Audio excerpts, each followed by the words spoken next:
Friends happy morning. नमस्कार आप सभी साथियों को आपके अपने यूट्यूब चैनल डॉक्टर फलाहारी ई सेंटर में हम एक बार पुनः स्वागत करते हैं। फ्रेंड्स हम वेलकम करते हैं। फ्रेंड्स आज का जो टॉपिक है काफ़ी इंपॉर्टेंट है। आज हम बात करेंगे how to remove pesticide from fruits and vegetables.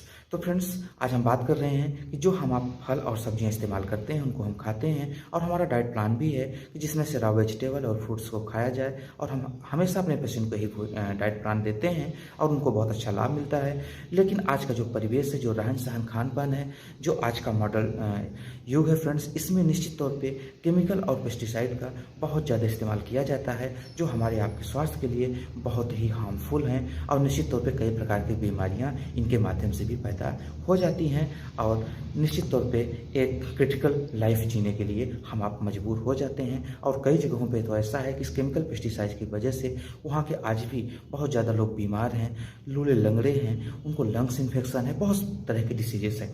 तो आज हम बात करेंगे फ्रेंड्स कि किस प्रकार के जो केमिकल्स हैं, पेस्टिसाइड हैं, वो इस्तेमाल किए जाते हैं तथा उनसे हम किस हद तक बच सकते हैं। तो फ्रेंड्स आइए हम लोग सबसे पहले आप चैनल को सब्सक्राइब कर लीजिए, बेल आइकन को ऑन कर लीजिए। आइए हम लोग बात करते हैं फ्रेंड्स कि केमिकल पेस्टिसाइड जो यूज किए जाते हैं हमारे फल और सब्जियों में और उससे हम कैसे बच सकते हैं।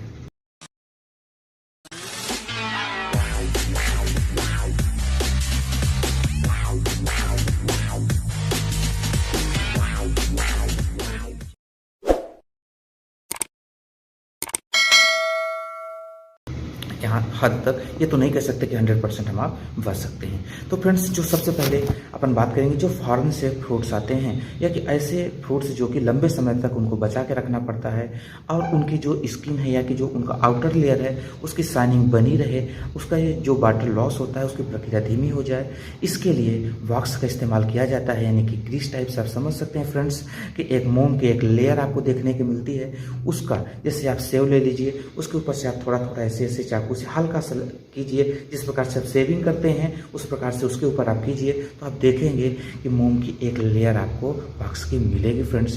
दूसरा इसके साथ साथ डीपीए यानी कि डाइफेनाइलामाइन का भी इस्तेमाल किया जाता है फ्रेंड्स। ये लंबे समय तक फलों को सुरक्षित रखने के लिए इस्तेमाल किया जाता है। सेकंड फ्रेंड्स इस्तेमाल किया जाता है कैल्शियम कार्बाइड यानी कि CaC2। तो फ्रेंड्स अब इसमें कार्बाइड जो होता है जिसको अपन कैल्शियम कार्बाइड कहते हैं फ्रेंड्स, इसका इस्तेमाल उन फलों को पकाने के लिए किया जाता है जो कि कच्चे फल को बहुत जल्दी उनको पका दिया जाता है। जैसे आप बनाना देख लीजिए, मैंगो देख लीजिए, पपाया देख लीजिए, इनको क्या करते हैं कि कच्चे यानी कि लगभग जो ये फल 4 महीने या 3 महीने या 2 महीने बाद पकने हों उनको लगभग 3 से 4 दिन के अंदर अंदर ये तोड़ के पका देते हैं, जिससे कि जल्दी से जल्दी इनको मार्जिन मिले और नए फल को वो पुनः उस वृक्ष से ले सकें और उसको जल्दी से जल्दी वो सेल कर सकें, इसलिए ऐसा इस्तेमाल किया जाता है। इसमें फ्रेंड्स पीबी यानी लेड पाई जाती है, लेड और आर्सेनिक की मात्रा बहुत ज़्यादा पाई जाती है और आप समझ सकते हैं कि कितना हमारे आपके लिए ये हार्मफुल हो सकता है। और यहाँ तक कि आज आर्सेनिक के बढ़ जाने की वजह से लोगों को बहुत सारी समस्या का सामना करना पड़ता है। ये दोनों स्लो पॉइजन के नाम से भी जाने जाते हैं जो कि धीरे धीरे आपके शरीर को ये छीण कर देते हैं, ऐसे केमिकल प्रॉपर्टी जिनके अंदर पाई जाती है।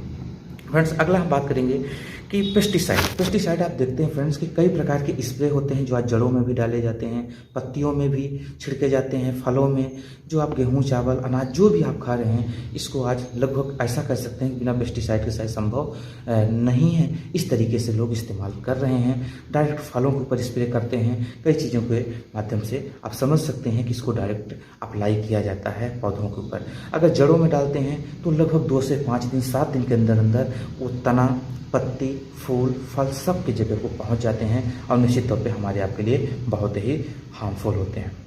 तो फ्रेंड्स अब आइए हम बात करते हैं कि ये तो चीज़ें हो गई, लेकिन अब इससे हम बच कैसे सकते हैं, क्योंकि जो भी फल सब्जियां आप ला रहे हैं निश्चित तौर पे अगर हम कहें कि आप ऑर्गेनिक चीज़ें खाएं तो संभव हो नहीं पाएगा, क्योंकि यहाँ अवेलेबल ही नहीं है, तो आप कैसे इस्तेमाल कर पाएंगे। फिर भी हम कैसे बच सकते हैं, लगभग 90% से 98% तक हम मैक्सिमम कैसे इस केमिकल को अपने फल और सब्जियों से हम निकाल सकते हैं। तो फ्रेंड्स इसका बहुत बेहतरीन तरीका है। इसका फ्रेंड्स एक बहुत बेहतरीन अपने पास प्रॉपर्टी है जिसके माध्यम से आप निकाल सकते हैं। इसका जो IUPAC यानी कि international union of pure and applied chemistries का जो नेम है फ्रेंड्स, वो है सोडियम हाइड्रोजन कार्बोनेट। इसको आप कह सकते हैं फ्रेंड्स सोडियम बाइकार्बोनेट भी कह सकते हैं, नाइट्रम बाइकार्बोनेट भी कह सकते हैं, बेकिंग सोडा या मीठा सोडा भी इसको कह सकते हैं। इसका जो केमिकल फार्मूला है फ्रेंड्स वो है NaHCO3 यानी कि सोडियम हाइड्रोजन और कार्बोनेट। फ्रेंड्स इसको मीठा सोडा के नाम से काफ़ी फेमस है। निश्चित तौर पे ये हमारे आपके रसोई घर में ये रखा जाता है, कई प्रकार से इसको इस्तेमाल किया जाता है। फ्रेंड्स इसके बहुत अच्छे मेडिसिनल गुण हैं। फ्रेंड्स सबसे पहले बता दें कि इसका सबसे बड़ा सिम्टम्स ये है फ्रेंड्स कि एसिड का ये दुश्मन है। शरीर के अंदर किसी भी प्रकार का एसिड बनी हो इसको तत्काल निकाल देगा। जैसे आपने देखा होगा कि दूध फटने वाला हो, आप उसको डाल दीजिए। एक एवरेज मैं बताता हूँ, 40 लीटर दूध में आप 50 ग्राम बेकिंग सोडा या सोडियम बाइकार्बोनेट या नाइट्रम बाइकार्बोनेट जिसको अपन कह रहे हैं फ्रेंड्स वही है, सेम है, एक ही नाम के उपनाम है। तो फ्रेंड्स इसको आप 40 लीटर दूध में 50 ग्राम आप सोडा लीजिए और घोल दीजिए, तो 3 घंटे तक वो दूध नहीं फटेगा फ्रेंड्स। क्योंकि इसकी प्रक्रिया क्या होती है, जो मिल्क होता है मिल्क में लैक्टिक एसिड पाई जाती है फ्रेंड्स, जैसा कि आपको पता है लैक्टोस नामक एक शुगर उसमें पाया जाता है, लैक्टिक एसिड है ना, लैक्टिक एसिड इसमें पाई जाती है और एसिड इसकी प्रकृति होती है मिल्क की। और जो सोडा होता है ये एल्कालाइन होता है। जैसे सोडा को आप मिला देते हैं तो जो उसकी एसिडिक नेचर है उसको ख़त्म कर देता है, जिस वजह से दूध वो नहीं फटता। या कि बेकिंग सोडा डाला हुआ दूध का जो दही हो बहुत लेट से बनता है, क्योंकि जब तक उसका असर रहता है फ्रेंड्स। तो यानी इसका प्रकृति क्या होता है, सोडियम बाइकार्बोनेट का एल्कालाइन होता है। यानी कि जैसे आप देखें फ्रेंड्स किसी को बहुत ज़्यादा एसिड बनी हो, गैस बनी हो, पेट फूल गया हो, डकार रहा हो, सीने में बहुत ज़्यादा जलन हो, आप तत्काल इसका थोड़ा सा आधे चम्मच से कम थोड़े पानी में घोल के पिला दीजिए। आप देखेंगे कि लगभग 5 मिनट भी नहीं लगेगा, पेशेंट की एसिडिटी तत्काल रुक जाएगी। लेकिन फ्रेंड्स ये तत्कालिक है। अगर आपको ऐसी समस्या है तो आपको फिर नक्स का इस्तेमाल करना चाहिए, जो प्लांट किंगडम की रेमेडी है, कार्बोवेज है, चाइना है, लाइकोपोडियम है। जैसे आपके सिम्टम्स हैं उसके हिसाब से आपको इस्तेमाल करना चाहिए। होम्योपैथी में स्ट्रेन इसके लिए दिया जाता है, लेजिस्लेटिव दिया जाता है, वो अलग टॉपिक है फ्रेंड्स। हम लोग अपने पॉइंट में आते हैं।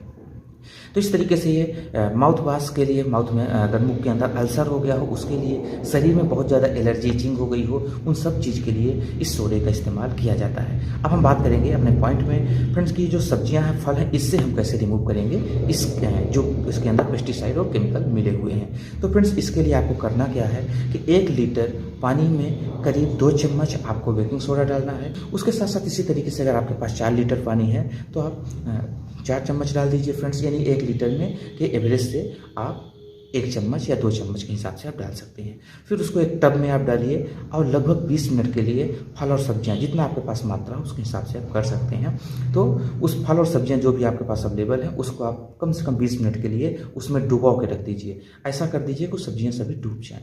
तो क्या होगा कि इसके अंदर ये विशेषता होती है कि इन सभी केमिकल्स को ये पानी के अंदर खींच लेता है। यानी कि जो उसके अंदर मिले हुए केमिकल्स हैं या कि उनकी जो क्रियाशीलता है उसको नष्ट कर देगा, जो उनके रिएक्शंस हैं या कि उसको अपने अंदर ये खींच लेगा।